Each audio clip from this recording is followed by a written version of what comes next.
El enfermero de mi abuela convenció a todos de que tenía demencia para poder casarse con ella y robarle todo, pero no sabía que yo seguía visitándola en secreto. Tenía 17 años cuando Rogelio convocó la junta familiar. Mis padres habían muerto en un accidente de auto 3 años antes, y yo había estado viviendo con mi abuela desde entonces. Ella era aguda, ingeniosa, siempre ayudándome con mis solicitudes para la universidad. Rogelio era su enfermero. Llevaba más o menos un año con nosotros, ayudándola con sus medicamentos y chequeos. Esa mañana me sentó con un abogado presente y anunció que a mi abuela le habían diagnosticado demencia de rápido avance.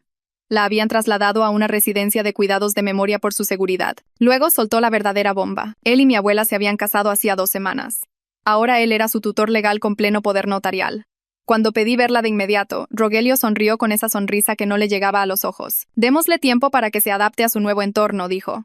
Añadió que solo podría visitarla con supervisión. Algo se sentía muy mal. En cuestión de días, Rogelio empezó a vender las cosas de la abuela. Su escritorio antiguo desapareció primero. Luego sus joyas, sus pinturas, costos de la residencia, decía con esa sonrisa vacía. Pero mi abuela era rica. Nunca había necesitado vender nada. Luego empezó a abrir mi correspondencia. Mis cartas de aceptación de la universidad aparecían en la barra de la cocina, ya abiertas. «Ahora yo controlo tu fondo para la universidad», mencionó durante la cena. «Discutiremos si la educación superior es realmente el camino correcto para ti». La forma en que dijo «discutiremos» hizo que se me revolviera el estómago. No podía aceptarlo. Durante el almuerzo, tomé el camión a la residencia y me escabullí pasando la recepción. La abuela estaba sentada junto a la ventana mirando al vacío, pero cuando me vio, algo brilló en sus ojos. «Trini», dijo, confundida al principio, y luego con más claridad. «Trini, mi amor, ¿qué día es hoy?» Durante 5 minutos volvió a ser ella misma, preguntando por la escuela, mis planes para la universidad, riéndose de un chiste que hice. Luego, la niebla volvió a envolverla. No tenía sentido, la demencia no funcionaba así. Por esa época, el hermano de Rogelio, Raúl, empezó a aparecer en la casa. Se recargaba en los marcos de las puertas mientras yo hacía la tarea, observándome. «Realmente estás creciendo, ¿verdad?», decía. «Te estás poniendo muy bien». La forma en que sus ojos me recorrían hacía que se me enchinara la piel. Volví la semana siguiente. La abuela me agarró la mano durante otro momento lúcido, sus dedos clavándose con una fuerza sorprendente. «Algo está mal conmigo, Trini. No me siento bien. Rogelio me da mis pastillas todos los días». Antes de que pudiera preguntar a qué se refería, apareció una enfermera y dijo que las horas de visita habían terminado. Esa noche, mientras iba por agua, oí a Rogelio hablando por teléfono en su estudio. Se estaba riendo. «Está funcionando perfectamente. Está perdiendo la cabeza más cada día. La vieja esa no durará mucho más». Me quedé helada en el pasillo, un hielo extendiéndose por mi pecho. Cuando la visité por tercera vez, Rogelio apareció de repente en la puerta mientras yo sostenía la mano de la abuela. Su rostro se ensombreció. Me sacó al pasillo de un jalón y le dijo al personal que me añadiera a la lista de personas restringidas. Esa noche en casa me acorraló en la cocina. Raúl estaba recargado contra la barra, bloqueando la salida. «Tu abuela está muy enferma», dijo Rogelio acercándose. Su mano se aferró a mi hombro con la fuerza suficiente para dejarme un moretón. «Estas visitas la están alterando. Necesitas aceptar la realidad y dejar de ser egoísta. ¿Me entiendes?». Asentí, pero entendía algo completamente diferente. A la mañana siguiente, llamé al antiguo médico de la abuela desde la biblioteca de la escuela. Me temblaba la voz mientras le explicaba todo. El diagnóstico repentino, el matrimonio, el comportamiento de Rogelio, los momentos de lucidez de la abuela. Hubo una larga pausa. Trini dijo amablemente. «Rogelio me llamó la semana pasada. Está muy preocupado por ti. Dice que estás teniendo problemas para aceptar la condición de tu abuela». Se me hizo un nudo en la garganta. «Eso no es. Entiendo que esto es difícil. La negación es una parte normal del duelo». Colgué y llamé a la hermana de la abuela, luego a su primo. Les rogué que la visitaran, que vieran por sí mismos. Ambos dijeron lo mismo. «Estás pasando por un momento difícil. Rogelio se está sacrificando tanto». 2 días después, Rogelio organizó otra junta familiar. Mi tía abuela y el primo de mi abuela estaban sentados en el sillón mirándome con lástima. Rogelio esparció documentos sobre la mesa de centro. Mi examen de química reprobado. Una nota de mi orientador escolar sobre faltar a clases. El registro de visitantes de la residencia que mostraba mis visitas no autorizadas. «Trini ha estado haciendo acusaciones muy graves», dijo Rogelio, con la voz chorreando falsa preocupación, afirmando que de alguna manera estoy lastimando a Margarita. Su terapeuta dice que es una respuesta al duelo. «Cielo», dijo mi tía abuela, buscando mi mano. «Sabemos que esto es difícil, pero necesitas aceptar lo que está pasando. Rogelio está haciendo todo lo que puede». «Está mintiendo», grité. «Ella no tiene demencia. Él está haciendo algo». Silencio.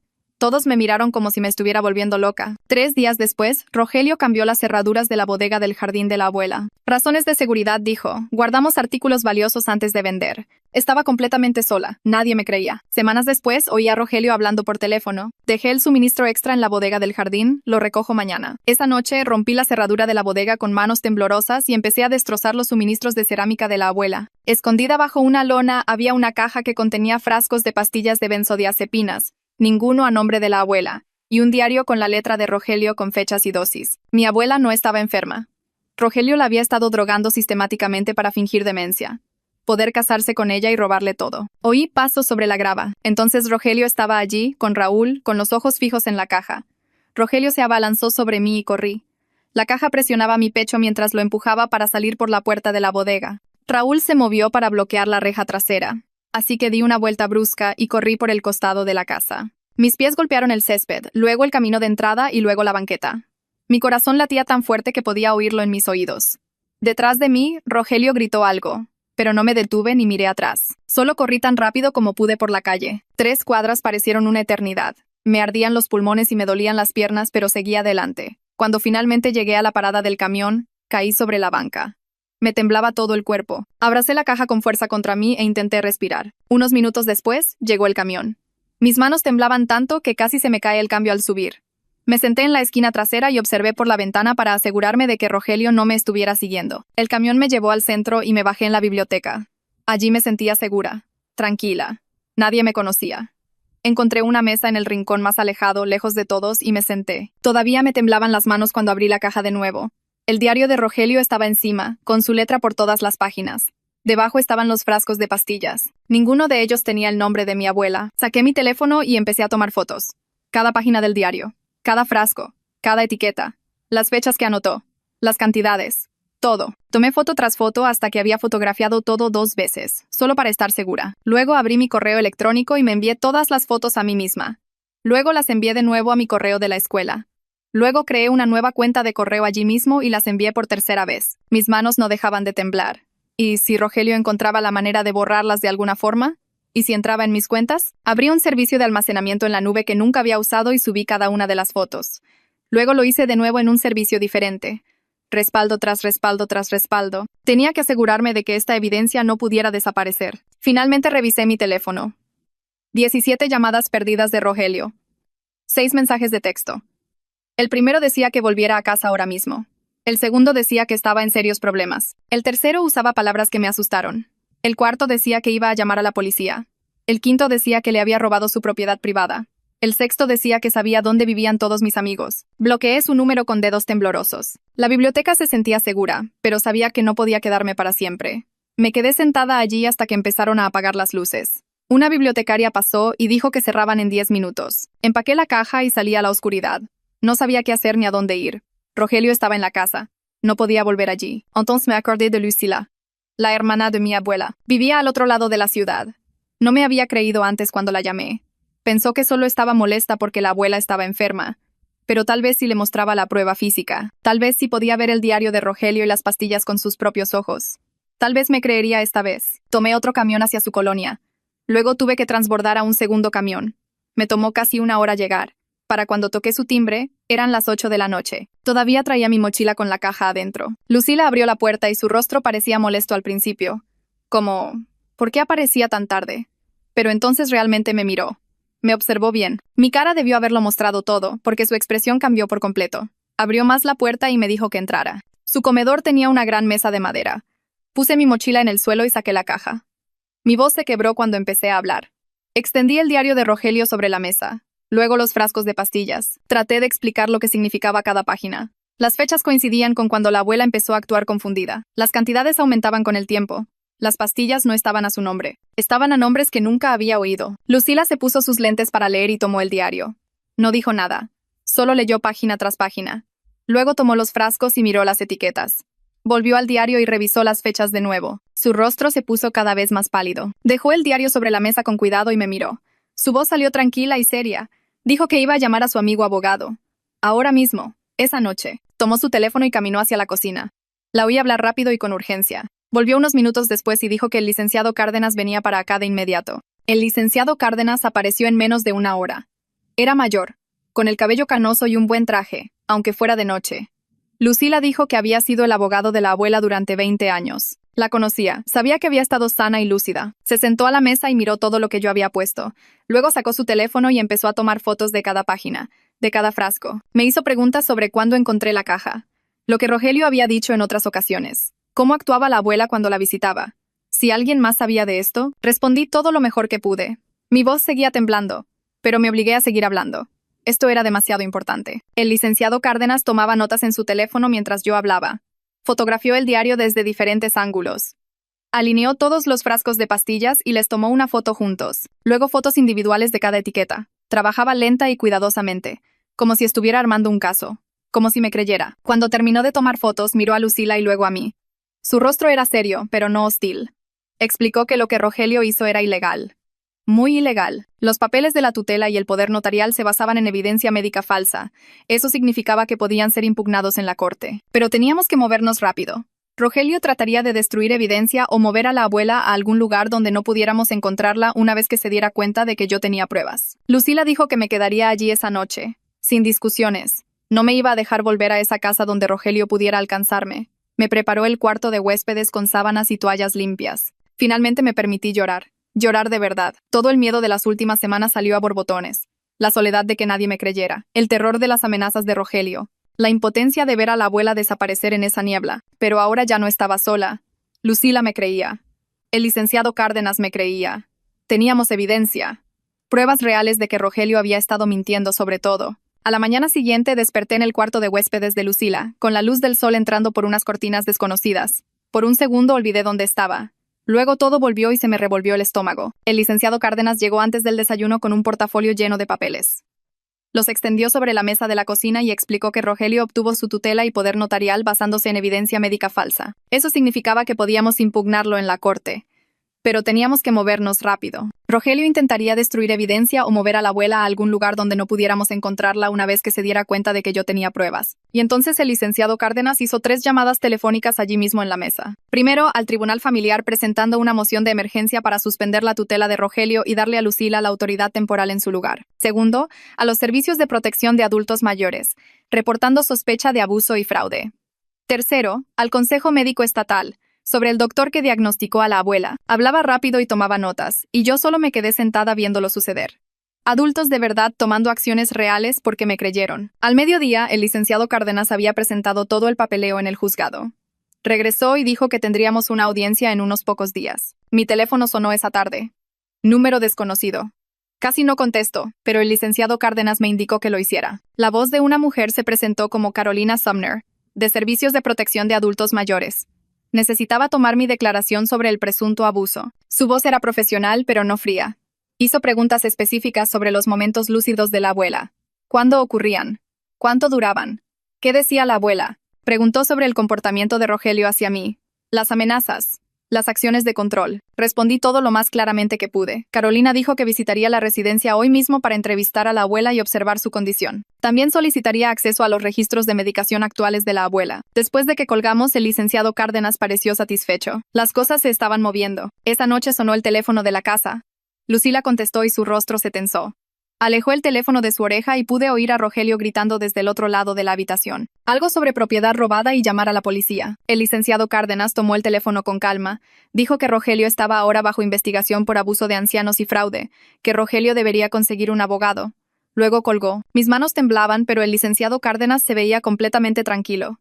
Como si hubiera hecho esto 100 veces antes. Al día siguiente Carolina llamó de nuevo. Había visitado a la abuela y notó que parecía excesivamente sedada.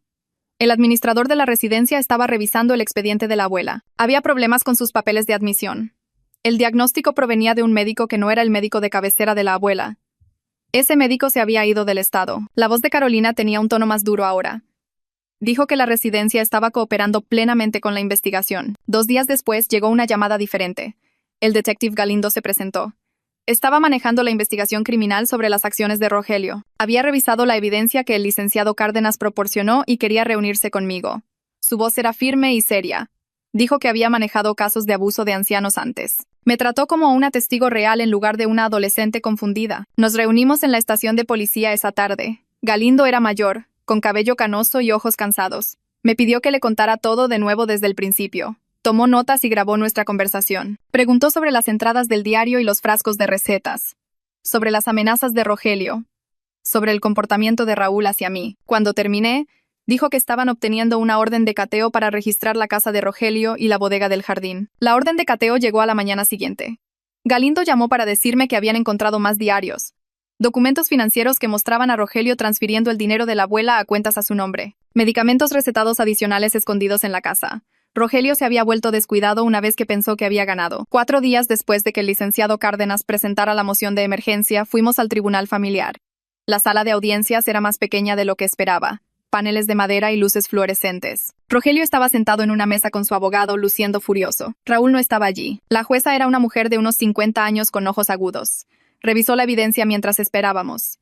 El licenciado Cárdenas presentó primero el diario de Rogelio, luego los frascos de pastillas, luego el informe de Carolina de su visita a la residencia. El abogado de Rogelio argumentó que yo era un adolescente con problemas que reaccionaba mal debido al duelo, que había robado propiedad privada y fabricado evidencia. Pero el licenciado Cárdenas tenía las observaciones de Carolina, el informe del administrador de la residencia sobre el papeleo irregular, la declaración del farmacéutico sobre las recetas, los hallazgos preliminares de la investigación del detective Galindo. El rostro de la jueza se ensombreció mientras leía todo. Le pidió al abogado de Rogelio que explicara las entradas del diario.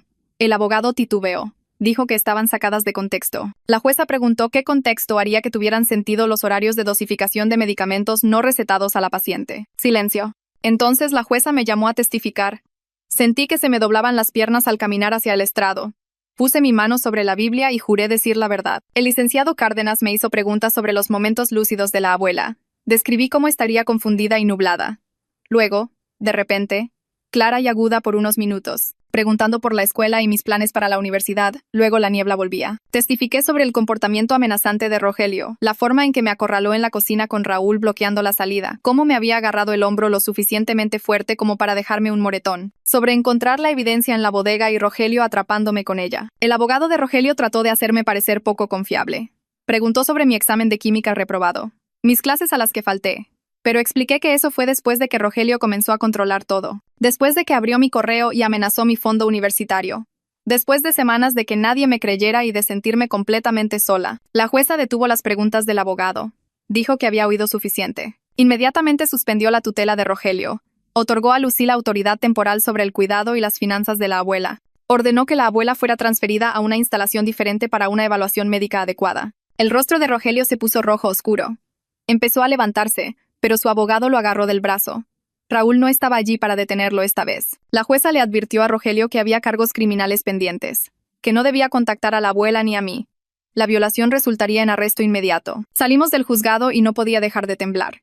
Lucila me rodeó con el brazo. El licenciado Cárdenas parecía sombríamente satisfecho. Aún no había terminado. Pero la abuela estaba a salvo ahora. Rogelio ya no podía hacerle daño, y la gente finalmente me creyó. Carolina hizo llamadas desde el pasillo del juzgado mientras Lucila me mantenía abrazada. En 1 hora tenía aprobada la transferencia de Margarita y una instalación diferente lista al otro lado de la ciudad. El nuevo lugar se especializaba en evaluaciones médicas, no en cuidados de memoria a largo plazo. Carolina explicó que la doctora Bernal examinaría a Margarita allí, le haría las pruebas adecuadas y documentaría todo. Una escolta policial acompañaría a la ambulancia para asegurarse de que Rogelio no pudiera interferir. La transferencia se realizó esa misma tarde. Quería ir, pero Carolina dijo que era mejor si esperaba. Dejar que el equipo médico hiciera su trabajo primero. Lucila me llevó de regreso a su casa y me senté en el sillón, sintiéndome inquieta e inútil. Mi teléfono vibraba con mensajes de texto de amigos de la escuela preguntando dónde había estado. No sabía cómo explicar nada de esto. 3 días se sintieron como 3 años. Carolina llamaba con actualizaciones. Margarita estaba descansando. Los médicos estaban haciendo pruebas. Parecía confundida pero tranquila. Yo caminaba de un lado a otro en la sala de Lucila y no podía concentrarme en la tarea, ni en la televisión, ni en nada. Al 4.º día, Carolina llamó y dijo que podía visitarla. Lucila me llevó a la nueva instalación y mis manos temblaron todo el camino. El edificio se veía diferente al lugar de cuidados de memoria. Más brillante. Más ventanas. Menos como una prisión. Carolina nos recibió en el vestíbulo y me acompañó a la habitación de Margarita. Me detuve en la puerta, de repente aterrorizada. ¿Y si seguía nublada? ¿Y si Rogelio había dañado su cerebro permanentemente? Entonces Margarita levantó la vista de su silla junto a la ventana y sus ojos se enfocaron en mí de inmediato. Su voz salió clara y fuerte cuando dijo mi nombre. Sin confusión, sin dudar. Solo Margarita. Crucé la habitación y la abracé. Y ella me devolvió el abrazo con fuerza real. Preguntó qué había pasado. ¿Por qué estaba aquí? ¿Dónde estaba Rogelio? Sus palabras tenían sentido. Sus pensamientos conectaban correctamente. Realmente había vuelto. Me senté en la silla junto a la suya, le tomé la mano y le expliqué todo. Sobre encontrar las drogas y el diario en la bodega. Sobre Rogelio atrapándome. Sobre Lucila y el licenciado Cárdenas y la audiencia de emergencia. Sobre cómo Rogelio la había estado drogando durante meses para fingir demencia, poder casarse con ella y robarle todo. Margarita empezó a llorar a mitad de mi explicación. No las lágrimas confusas de antes. Eran lágrimas de ira, lágrimas de horror. Seguía diciendo que recordaba fragmentos, pedazos del último año que se sentían como una pesadilla de la que no podía despertar. La voz de Rogelio diciéndole que tomara sus vitaminas. Papeles apareciendo frente a ella en los que no podía enfocarse. Su mano guiando la suya para firmar cosas. La niebla en su cerebro que no se disipaba por mucho que intentara pensar con claridad. Recordaba nuestras visitas cuando me colaba, cómo luchaba contra la neblina durante unos minutos para hablar conmigo, cómo la claridad se desvanecía de nuevo, y sentía cómo se estaba desvaneciendo. La doctora Bernal entró más tarde esa tarde con Carolina.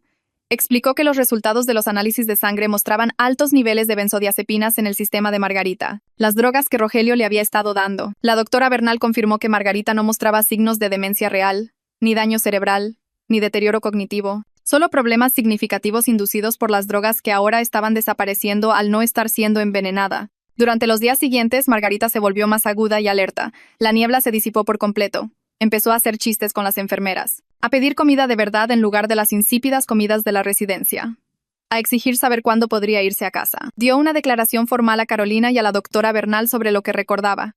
Rogelio dándole pastillas todos los días, diciéndole que eran vitaminas para su salud, cómo se sentía nublada y confundida una hora después de tomarlas, cómo él traía papeles para que los firmara cuando estaba en su peor momento de confusión, su voz siempre ahí, guiando su mano, diciéndole qué hacer. Recordaba haber firmado algo sobre un matrimonio, pero se sentía como ver la mano de otra persona moverse.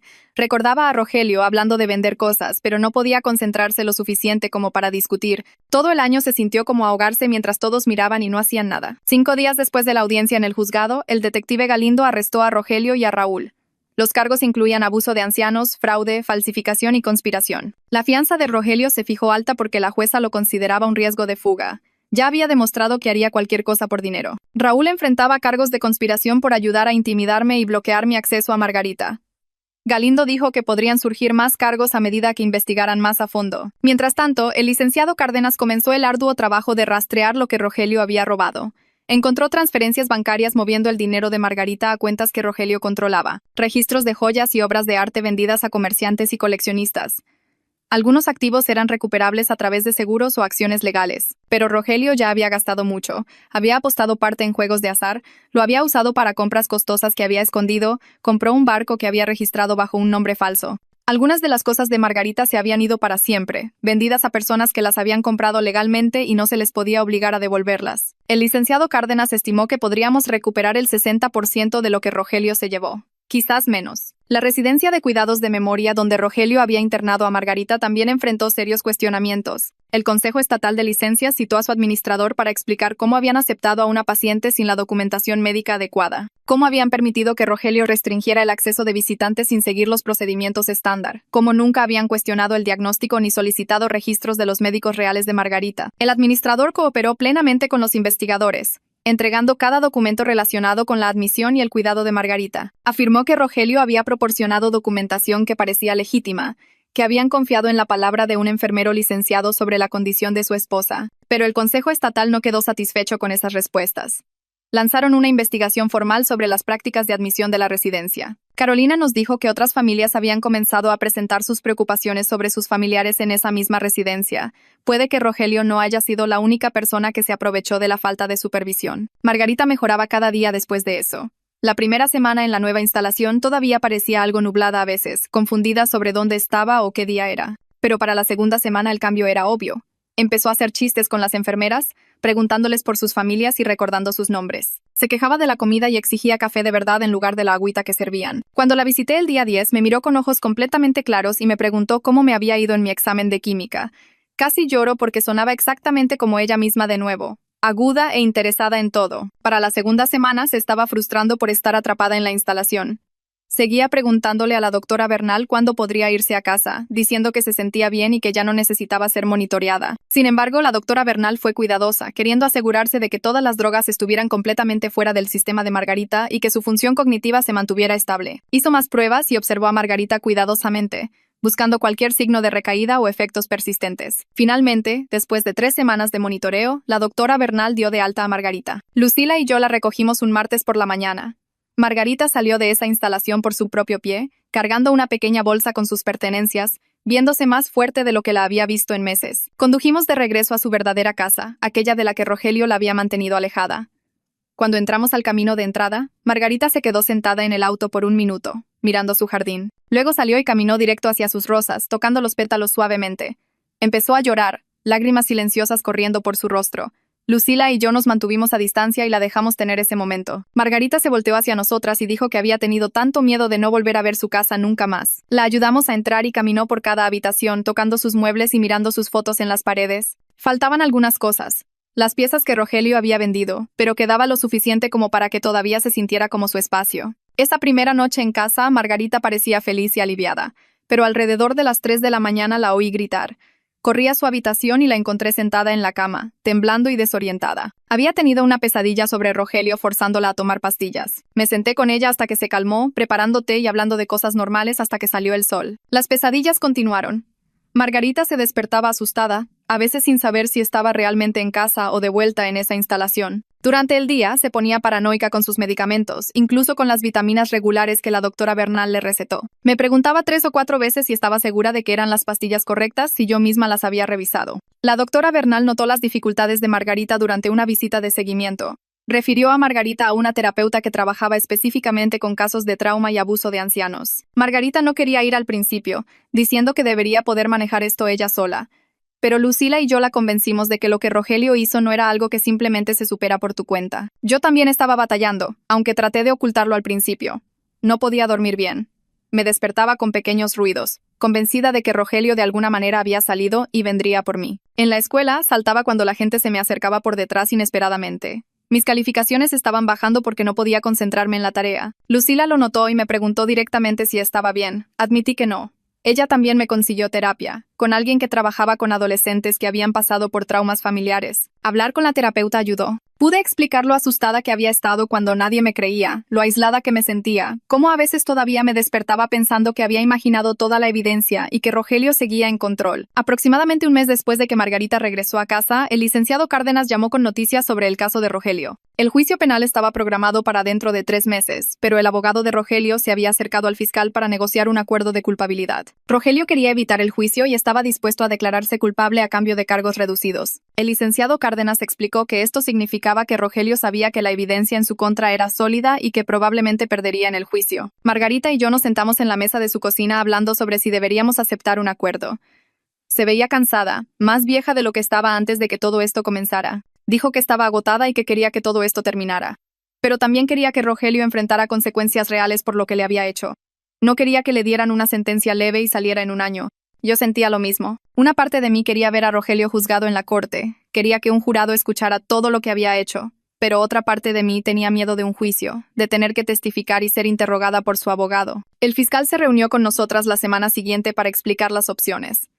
Un acuerdo de culpabilidad garantizaría la condena de Rogelio, pero probablemente significaría una sentencia más leve. Un juicio conllevaba el riesgo de absolución si algo salía mal, pero podría resultar en las penas máximas si ganábamos.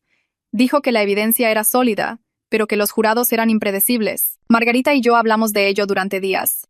Finalmente, decidimos que aceptaríamos el acuerdo solo si incluía un tiempo significativo en prisión. Le dijimos al licenciado Cárdenas que negociara la sentencia más larga posible dentro del marco del acuerdo. 2 semanas después, el acuerdo se finalizó. Rogelio se declararía culpable de abuso de ancianos, fraude y falsificación. La audiencia de sentencia tuvo lugar en una mañana fría de noviembre.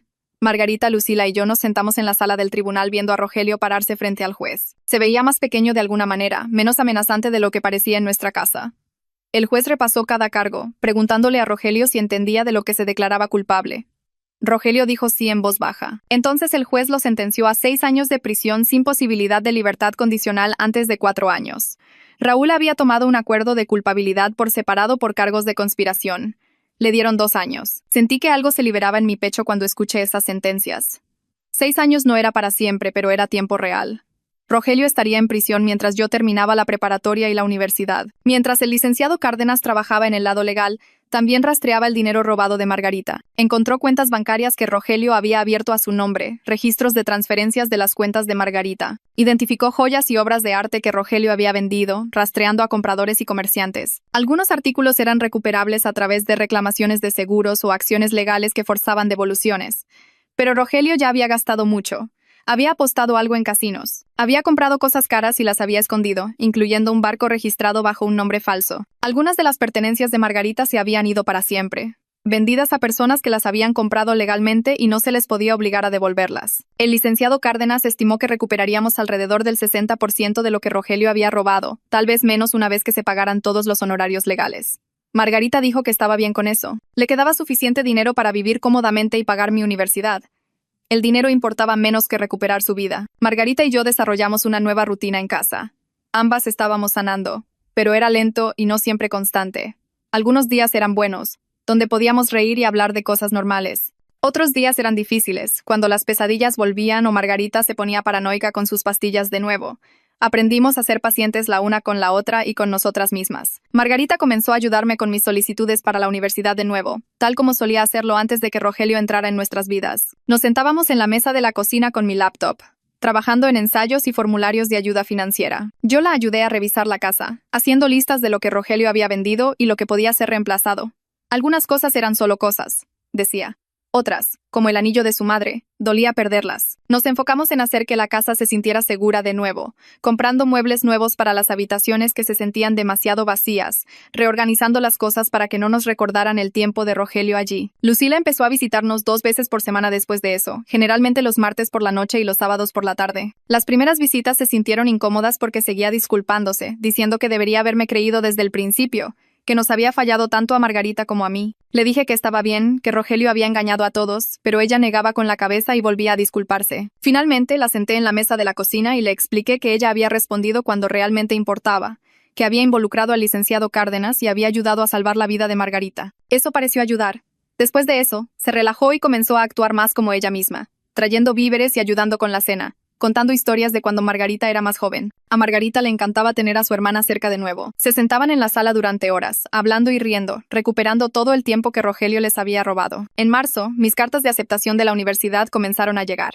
Revisaba el buzón todos los días después de la escuela, con el estómago hecho un nudo por los nervios. Las primeras fueron rechazos, lo cual dolió, pero ya esperaba algunos. Luego, un jueves, abrí un sobre grueso de mi universidad de primera opción y me quedé mirando la carta de aceptación, leyéndola 3 veces para asegurarme de que era real. Margarita estaba en la cocina cuando entré corriendo, y con solo ver mi cara comenzó a llorar lágrimas de felicidad antes de que siquiera le mostrara la carta. Me tomó de las manos y me dijo lo orgullosa que estaba, cuánto había trabajado por esto. Insistió en organizar una cena de celebración ese fin de semana, llamando a Lucila, al licenciado Cárdenas y a la doctora Bernal para invitarlos. El sábado por la noche, nuestro comedor se sintió lleno y vivo por primera vez en más de un año.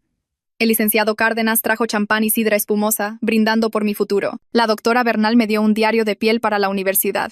Lucila hizo mi postre favorito. Margarita no dejaba de llorar y apretar mi mano, diciendo que esto era lo que Rogelio había intentado quitarme, y había fracasado. Los siguientes meses pasaron en un abrir y cerrar de ojos entre exámenes finales y preparativos para la graduación. Junio llegó caliente y húmedo, y de repente estaba usando una toga y un birrete, formándome con mis compañeros de clase afuera del campo de fútbol. Vi a Margarita y a Lucila en las gradas, saludando y tomando fotos. Caminar por ese escenario para recibir mi diploma se sintió surrealista, como si estuviera viendo la vida de otra persona. Todo lo que pasó con Rogelio se sentía como una pesadilla de otro mundo, pero también era profundamente significativo. Saber que Margarita estaba allí mirando, saludable y con la mente clara, libre de las drogas de Rogelio. Después de la ceremonia me abrazó tan fuerte que apenas podía respirar, diciéndome que me amaba y que todo iba a ser maravilloso ahora. Alrededor de ese tiempo, Margarita comenzó a hablar sobre el fondo de becas. Se había estado reuniendo con el licenciado Cárdenas sobre qué hacer con parte del dinero recuperado, y quería crear algo bueno a partir de lo que Rogelio había hecho. Estableció un fondo para estudiantes que habían experimentado traumas familiares, jóvenes lidiando con pérdidas o abusos o situaciones como la nuestra. Dijo que si su sufrimiento podía ayudar a un solo joven a llegar a la universidad que de otro modo no podría, entonces algo bueno saldría del plan de Rogelio. Trabajó con el licenciado Cárdenas para establecer la estructura legal y eligió a los primeros beneficiarios ese verano. El verano mismo se convirtió en recuperar la casa. Margarita y yo recorrimos cada habitación. haciendo listas de lo que Rogelio había vendido y lo que queríamos reemplazar. Algunas cosas eran solo cosas, decía, pero otras importaban. No podíamos recuperar el anillo de su madre o el escritorio antiguo, pero podíamos hacer que el espacio se sintiera seguro y nuestro de nuevo. Empezamos con mi habitación pintando las paredes de un azul claro que siempre había querido. Compramos un nuevo marco de cama y un escritorio. Arreglamos todo exactamente como me gustaba. Luego nos ocupamos de la sala de estar, reemplazando el sofá que Rogelio había vendido por uno que elegimos juntas. Compramos cortinas nuevas y tiramos el tapete que nos recordaba a él. Cada cambio hacía que la casa se sintiera más nuestra y menos como un lugar que Rogelio había contaminado. La doctora Bernal pasaba una vez al mes para checar a Margarita. Los exámenes físicos siempre salían normales, sin efectos duraderos de las drogas que Rogelio le había dado. La curación psicológica era más lenta. Margarita estaba trabajando con una terapeuta 2 veces por semana, procesando la traición y la violación de lo que Rogelio había hecho. Algunas sesiones la dejaban callada y retraída por el resto del día. Otras veces llegaba a casa llena de energía, diciendo que había tenido un gran avance. La doctora Bernal dijo que el progreso era constante y saludable, que Margarita estaba haciendo el duro trabajo de sanar. Margarita y yo teníamos días difíciles en los que el trauma salía a la superficie sin previo aviso. Ella tenía pesadillas sobre Rogelio dándole pastillas. Despertaba desorientada y asustada. Yo tenía ataques de pánico cuando alguien se paraba demasiado cerca o levantaba la voz.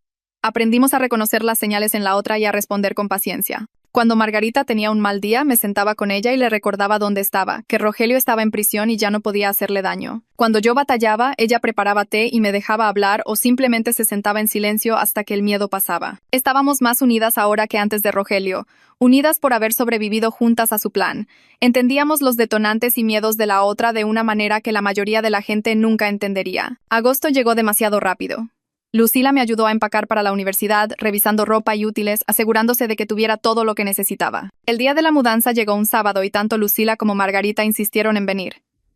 Subimos mis cosas al auto de Lucila e hicimos el viaje de 2 horas al campus. Mi cuarto en la residencia de estudiantes era diminuto, apenas espacio para una cama, un escritorio y una cómoda. Margarita inmediatamente comenzó a organizar las cosas, preguntándome dónde quería mi lámpara, si los libros deberían ir en este estante o en ese. Conoció a mi compañera de cuarto, una chica del otro lado del estado que estudiaba biología, y platicó con ella durante 20 minutos sobre las clases y la vida en el campus. Cuando llegó el momento de que se fueran, Margarita me abrazó en el estacionamiento y me hizo prometer que la llamaría si necesitaba algo, cualquier cosa, a cualquier hora del día o de la noche. Las primeras semanas fueron duras, adaptándome a las clases y a vivir lejos de casa. Pero Margarita me llamaba por videollamada todos los martes y viernes por la noche, preguntándome por mis profesores y mi compañera de cuarto, contándome sobre su semana. Volvía a casa la mayoría de los fines de semana al principio, necesitando la comodidad familiar de la casa y la presencia de Margarita. Gradualmente me instalé en la vida universitaria, haciendo amigos y participando en actividades.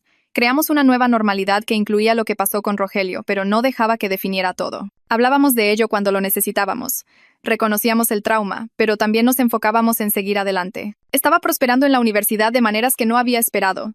Mis clases me retaban y me encantaba la independencia de manejar mi propio horario. Me había decidido por la carrera de prederecho después de hablar con un consejero académico. Quería ayudar a personas en situaciones como la nuestra, familias siendo manipuladas o abusadas, personas que necesitaban que alguien les creyera y luchara por ellas. Cuando se lo conté a Margarita durante una de nuestras videollamadas, volvió a llorar y dijo que Rogelio me había dado accidentalmente una vocación profesional, que tomaría lo peor que nos pasó y lo usaría para ayudar a otros. Llegaron las vacaciones de invierno y Margarita me pidió que me sentara en la mesa de la cocina una noche después de cenar. Extendió una pila de papeles legales frente a mí, con sus lentes para leer en la punta de la nariz. Había estado trabajando con el licenciado Cárdenas para rehacer completamente su testamento y planificación patrimonial, explicó, señalando diferentes secciones con el dedo. Nos nombró a Lucila y a mí como cofideicomisarias, lo que significaba que ambas tendríamos la misma voz en el manejo de sus asuntos si algo le sucedía.